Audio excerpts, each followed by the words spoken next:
Net so 'n paar van die afkondigings. Ons is by week 7 van ons bidprogram van 52 weke. En hierdie ene gaan oor die moed om te getuig, die tema onverskrokkenheid in evangelisasie. Ek het nou in die konsistorie, en ek weet nie wie van julle het dit gesien nie, maar hierdie jaar met die Grammy so 'n paar weke gelede was daar 'n kunstenaar, sy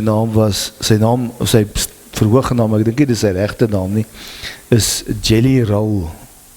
Weet ek nie wie van julle het van hom gehoor nie. Ek het nog nooit, en ek regtig van hom gehoor nie, maar ek het gesien wat sy getuienis is en wat gebeur het. Op hierdie hele Grammy uitsending was daar allerhande goeters wat gesê is en snaakse dinge wat gesê is en mense met snaakse idees. En hy het 'n toekenning gekry vir sy musiekalbum wat hy geskryf het terwyl hy eintlik in die tronk was. En hy is getatoeëer, hier is tatoeëermerk, hier agter, hier onder sy oog is 'n kruis, op die ander oog is daar soos 'n traan, reg oor sy arm, sit sy oralste oor. En hy kom staan op die verhoog met 'n klein Bybeltjie, ek dink dit is net daai Gideon Bybeltjie, is net so 'n klein bruin Bybeltjie. En hy klim op die verhoog, en hy sê, hy gaan nou sê wat hy wil sê, voordat die ouens hom van die verhoog gaan afhaal. En hy begin met 'n getuienis, om te sê, hy was in die tronk, hy het 'n klein Bybeltjie gehad, hy het 'n klein radiootjie gehad, en 'n 6x8 sel, maar daar het hy vir Jesus Christus ontmoet.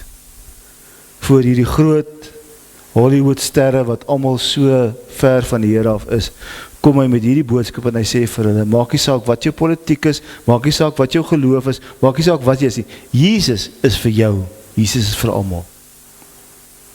Die moed om te getuig, selfs in die mees ongewone plekke waar dit nie verwag word dat mense getuig nie. Dis wat die Here van ons vra, daai boldness, om te kan opstaan by selfs 'n plek soos die Grammy en te sê, Jesus leef, en hy is vir almal, nie net vir sekeres nie. Dis wat hierdie ding vir my sê, is dat ons moet bereid wees om dit te kan doen, om te sê, ek het die moed om te getuig. Ek het die moed om met mense te praat oor wat God in my lewe doen. Maak nie saak wie ek is en waar ek is en wat die tyd van die dag het is nie. Ek doen dit, want ek is lief vir die Here. Ons land fokus hierdie week bedoel ek is Indië. Daar's 'n toename en vervolging onder die Hindu nasionaliste teenoor die Christene.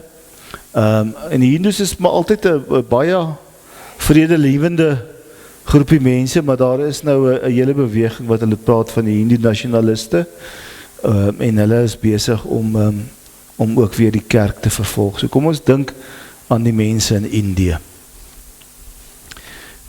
En dan is ons teksgedeelte is Handelinge 4 vers 29 tot 31. Kyk nou Here na hulle dreigemente en gee u dienaars die vrymoedigheid om u woord met alle vrymoedigheid vrymoedigheid te spreek.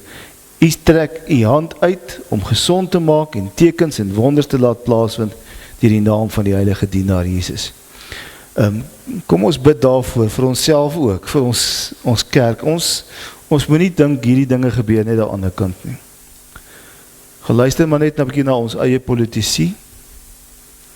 En jy sal besef dat die kerk in Suid-Afrika, dink ek, is maar, ons is op pad om 'n swaar tyd in te gaan. Die staat wil kerk oorneem, die staat wil kerkregering oorneem, die staat wil sekere dinge doen met die kerk.